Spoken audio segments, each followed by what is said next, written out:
the talent pool is just went like this. Here's the Hmm. globe, Right. and here's where you can find talent with the remote work model as well, right? Yeah. So, like, there's definitely some upside for the businesses as well, real estate costs and certain things like that. But when we're just talking talent, though, your talent pool is just expanded from a 30 to 40-minute radius of your office to The now the globe. global. Right. Right. And that was one of the things I remember talking to a talent acquisition executive a couple of years ago, um, probably mid 2021. And she told me, she's like, Chris, she goes, ever since we started to open up new positions or started hiring for new positions and had options for fully remote, um, we've been interviewing more. We've found more diverse talent than we've ever found Yeah. in history of our organization. Right?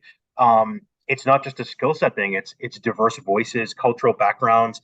You're opening your business up to all this new talent that if you were just limiting it to your backyard, then you wouldn't have found those people. And that's what's incredible. And I think again, like I don't like to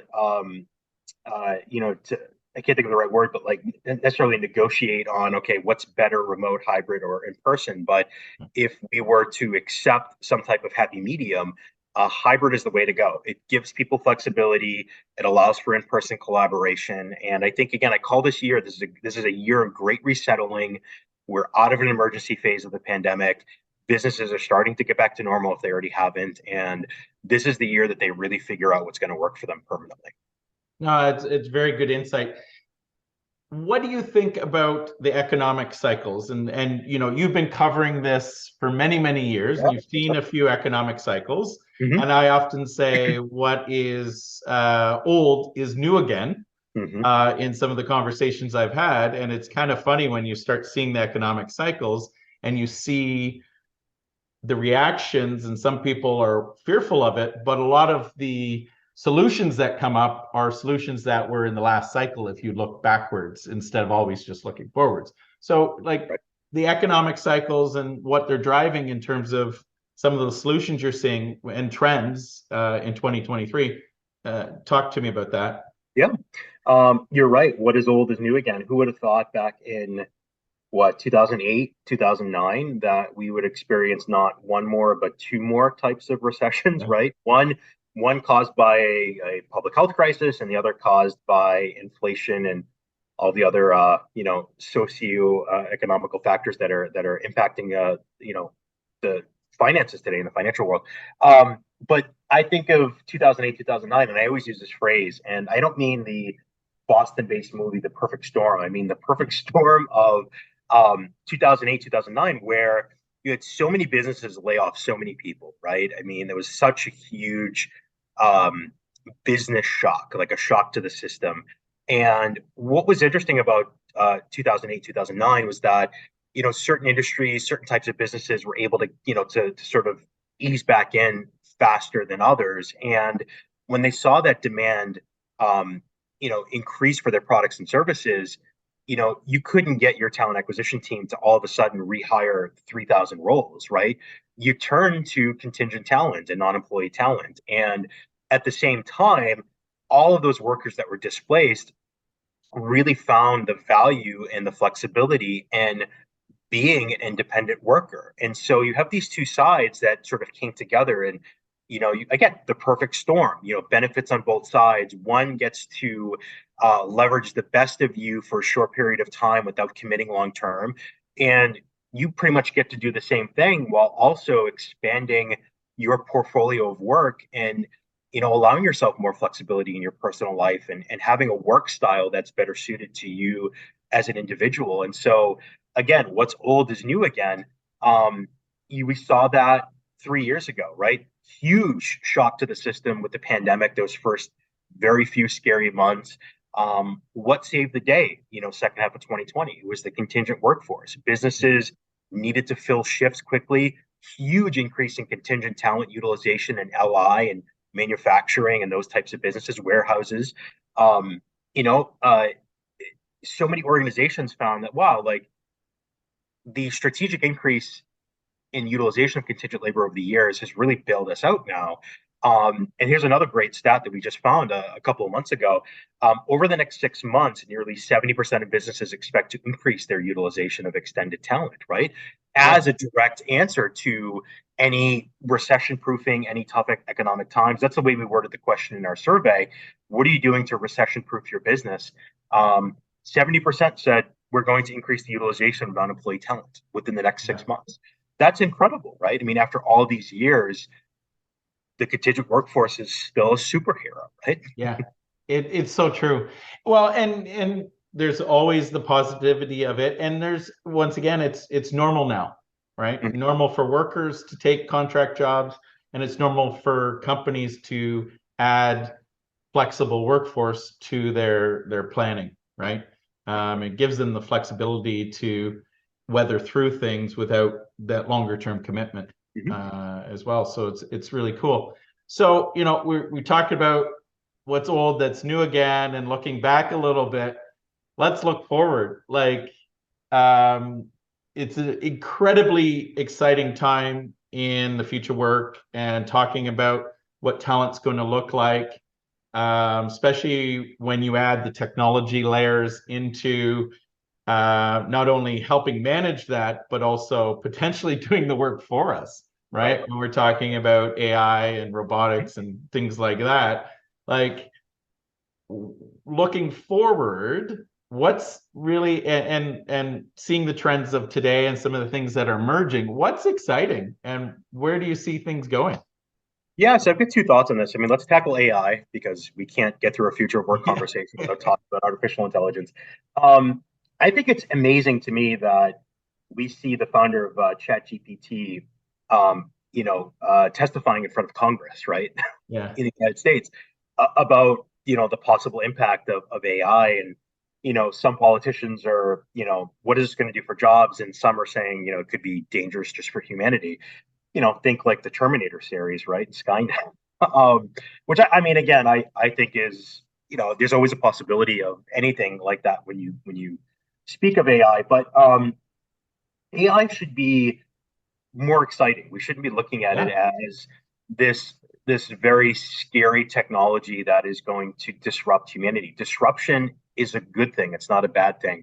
Everyone talks about AI displacing jobs, and I get it and I understand it that there are forms of AI and automation that are going to replace human workers.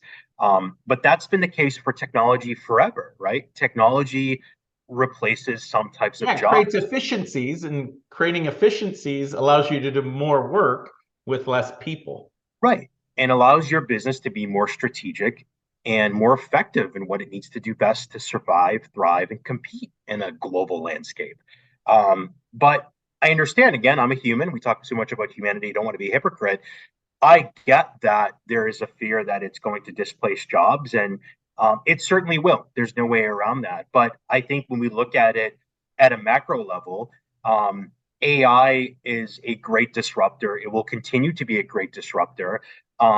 It's not just, I used ChatGPT the other day to to write a story about our new kitten for my kids, right? Write me a story about Simon and his cat friends. Yeah. That was fun, right? And I can see marketers, I can see content writers, I can see certain types of businesses, certain types of functional roles using ChatGPT to fill those roles. But I see, for all of the fear and trepidation about AI, I see opportunity. I see AI, and specifically a ChatGPT like function or Yeah. platform, helping businesses better understand the makeup of talent, their talent pools, their talent communities, helping them make better talent-based decisions, right? And this is actually going to lead me right into the second trend that I see happening over the next couple of years. I've been very bullish on something I call omni-channel talent acquisition, right? I think of our lives as consumers, right? Omni-channel commerce, the idea, omni-channel retail, the idea of I need to buy a new pair of headphones. I have so many different options. I can go to Target, I can go to Walmart, I can go to an electronics store, I can buy it on Amazon, I can buy it right from my phone, I can buy it right from my Apple Watch. I mean, that's what's incredible about omni-channel retail today. What if we took that type of thinking and that mindset and those theories and applied it to talent today, right? Yeah. Omni-channel talent acquisition literally is the idea that we have access to multiple direct channels of talent that can really help us reinvigorate talent acquisition and transform talent engagement and contingent workforce management as well. Think about your digital staffing solutions, your expert networks, your talent marketplaces. And I can't believe we've gone this long without mentioning one phrase: direct sourcing, right? Direct sourcing is another channel of talent, right? It's part of the omni-channel talent acquisition Yeah. movement. And I think that that is really the wave of the future, right? I mean, the future of work is really predicated on the evolution of talent. And so this omni-channel approach really opens up doors for businesses, right? Um, the fact that I can leverage um, all different types of sources of talent to find the best aligned, best matched skill sets and expertise for my particular need within my organization right now, right this second, right? I don't have to worry about spending 6 weeks to fill an FTE role, or maybe 3 weeks, or average time to fill rate of what, 14 to 17 days for a contingent role. When I'm leveraging omni-channel, right, Yeah. I can find the workers I need with a few clicks. I can get an interview with them in 24 hours, right? I mean, And adding the AI and technology that can read and understand the different channels and help you make best decisions right. around that is going to be key. And getting back to that fear of stealing jobs, we're going into a continuous labor shortage cycle, Mm-hmm. and it's demographic, right? So if you think about the baby booms all retiring, Mm-hmm. we have a very small labor market in between, and then millennials that are really looking for the flexibility lifestyle and maybe not working 100% of their daily life 24/7. And so we're going into a cycle of continuous labor shortage. So be able to do more with less is important. And I Mm-hmm. think having AI to help complement jobs and allow us to do more with less and help us decide on these omni-channel labor sources is going to be the way of the future. It's amazing.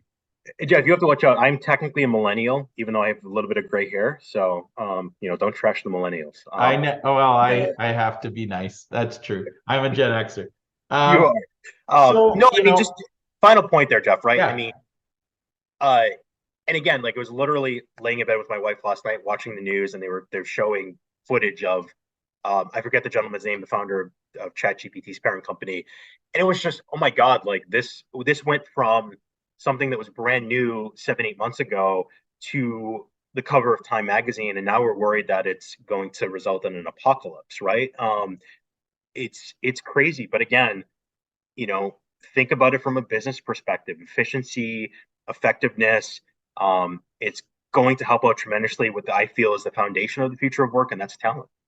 yeah. And with any new change, there's always fear of that Of change. course. And over the long run, we get it right, generally, right? So I'm still a very hopeful person, and and then hanging out with cool people like yourself, Chris, it's made us make really good decisions over the years and enjoy ourselves. And it's been just an absolute treat chatting with you. Same here. And thank you so much for your time coming in today and talking about the future work. And you heard it here first, folks. This is the chap that was in the early days talking and coining the term future of work. Thank you so much for having me, Jeff.